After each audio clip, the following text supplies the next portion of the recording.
3వ అధ్యాయం. ఆయన సన్నిధిని జాగ్రత్తగా నుండుడి, ఆయన మాట వినవలెను, ఆయనకు కోపము రేపవద్దు.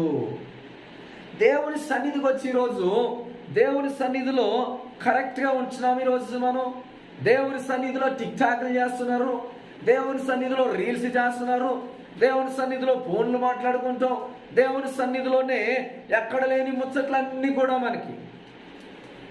మిగతా సమయం అంతా ఏం చేస్తామో అర్థం కాదు. కానీ దేవుని సన్నిధికి వచ్చినప్పుడు ఎలా ఉండాలంట? ఆయన సన్నిధిని జాగ్రత్తగా నుండుడి. ఆయన రోషము గల దేవుడు, ఆయనకు కోపము పుట్టించొద్దు. ఆయన కోపాన్ని మనం తట్టుకోలేం, ఆయన కోపాన్ని మనం చూడలేం మనం. కాబట్టి ప్రియమైన దేవుని సంగమా, దేవుని సన్నిధిలో నువ్వు ఉన్నప్పుడు, నువ్వు విశ్రాంతి దినము కావచ్చు, ఏ దినమైనా కావచ్చు, దేవుని